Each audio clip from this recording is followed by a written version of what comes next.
Eto na ang hinihintay ng karamihan kung bakit nga ba namamaga ang muka ng ating cute na First Lady, Sana Lisa all. Marcos.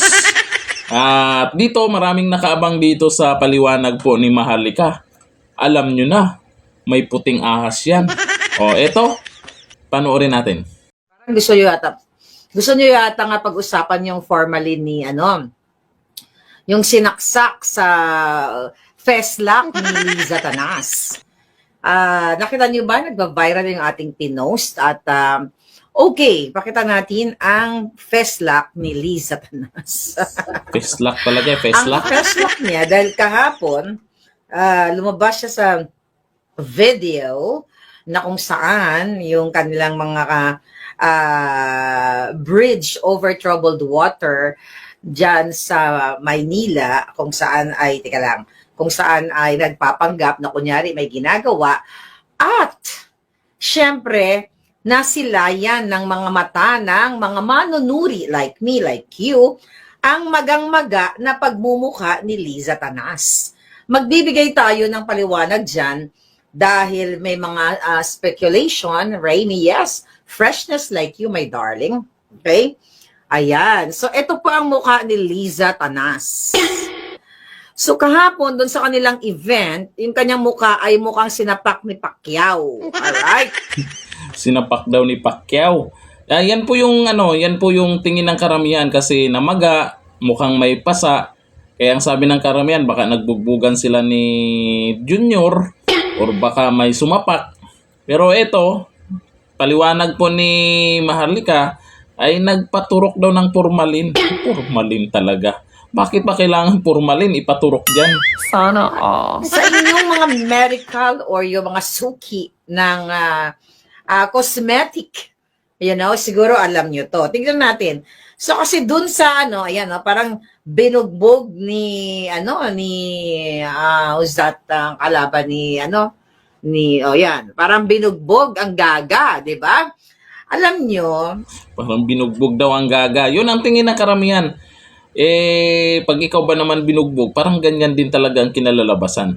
Pero yun nga, pansinin nyo, sa mukha naman ni cute nating First Lady Lisa Marcos, Sana all.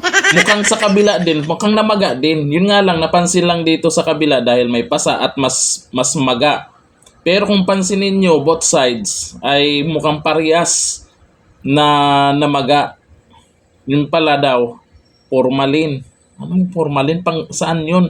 Pampaganda? Cute naman siya. Sana all. okay, tingnan pa natin. Tingnan mo, ito ay screenshot from the video. Para lang maliwanagan ito, parang nilamukos ng mga bubuyog ang buwaka ng inang kidnapper.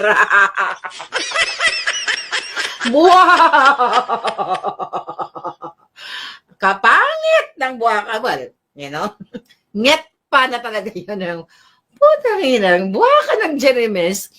Hoy, Lisa Tanas, epektibo talaga ang bubuska namin sa'yo na ikaw ay butod, mudlo na very New York. From the Pusali sa New York.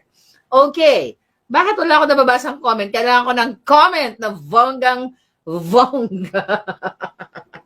Sabi ni Ma'am Parvina, Ma'am Parvina, si Zorlan dyan. At daw ba? Hi, Mary Lou. Imbalsamo? Definitely. Buhay pa yan? Ba't kailangan magpa-imbalsa mo? Sabi niya, formalin. O nga naman, yun ang ginagamit. Formalin pag nag-imbalsa mo. Buhay pa naman yung cute First Lady natin. Cosmetics. Ay baka nagpapaganda kasi alam nyo naman, ang tao, tao din naman yan. Sana all. Siyempre, habang tumatanda or nagkakaedad, wag naman tumatanda, nagkakaedad, medyo kumukulubot na. Kung may pera ka naman, ang tanong, pera ba ng taong bayan yan? Kung may pera ka naman, kung kaya mo naman Sana all.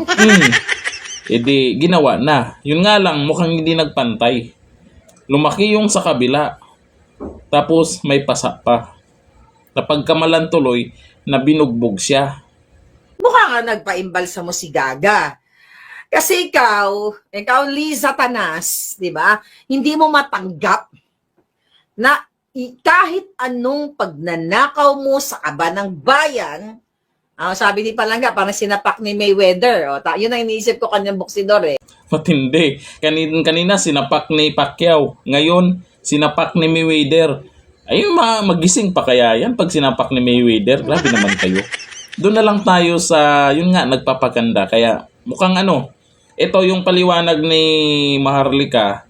Ito yung sa tingin ko ay malapit sa katotohanan. Kasi kung binugbog yan or sinapak yan, yung sa kabila kasi namaga din eh. Kung baga pansinin nyo sa mukha may pagbabago sa mukha niya. Tapos ito lang nangyari, mayroong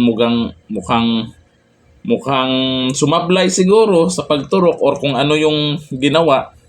Kaya ganyan, hindi pantay, namaga sa kabila, tapos may pasa. Ano kaya sa tingin nyo dito, no? Si Gorgor TV nandyan, si Henry J. Excuse moi. Oh, Rainy, that's for you. Okay, ganyan. So, bakit ba? Siya ba ay sinapak ni Bangag? O siya ba ay pinutaktin ng mga bubuyog?